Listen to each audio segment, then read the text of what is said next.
Well, on one hand, it is a thriving downtown business, but at the same time, some say it is also a magnet for drugs and for crime. Now, after the city ruled that it violates its zoning, and with a pending lawsuit from neighboring businesses, the bottle depot is packing up its empties and moving on. But the new neighbors aren't exactly rolling out the welcome mat. A-News reporter Andrew Johnson has the story. He joins us live. Andrew.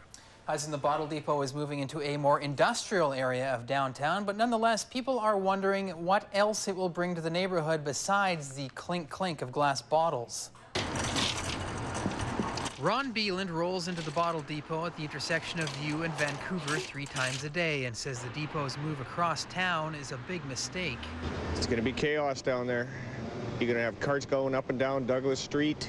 You're going to have people all over there. There's going to be drug dealing. It's beside the mustard seed. There's going to be 10,000 people down there every day. In 2 weeks, the depot is moving to Queens Avenue next door to the Mustard Seed Street Church and Food Bank. Unlike Beeland, its soon-to-be former neighbors are pleased to see it go. It has been awkward with just the gathering that happens around the venue on public space. I think it's going to be a better placement for their business. Early last year, the city of Victoria ruled the business violates its residential commercial zoning. Nearby businesses and condo owners rallied against the bottle depot, saying it attracts drugs and crime to the partially residential area, and some are even seeking a court order to force the city to shut its doors. Instead, it's moving. We spoke to Bottle Depot owner Darcy Hipwell today. He didn't want to appear on camera, but says he is very excited about his business's new location and says the reception from neighboring businesses so far has been very good.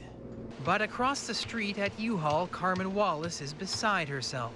Oh, I'm sorry, I just dreaded opening every day. Wallace says she has nothing against Hipwell and realizes the depot is a legitimate business, but says in 2 weeks she fears what her customers will see. Shopping carts full of bottles, people hanging out near the food bank, drug deals maybe going on, I don't know. The man behind the mustard seed says Hipwell is an old friend and he's going to wait and see what his business brings to the area. A lot of our clientele that we have are people that are familiar with street life, and we have a lot of families here as well. That may be a concern, but I don't know if it'll an impact on those. As for those who make their living returning bottles, Ron Beeland estimates the new location will add about 10 minutes to his run and says tourists should get used to seeing shopping carts. Hudson, it's worth pointing out that Darcy Hipwell, the owner of the Bottle Depot, says he doesn't feel as if he's done anything wrong. He's operated for several years at View in Vancouver and says when he was told he had to move, it took longer than the city requested because he had trouble finding a suitable, more industrial location.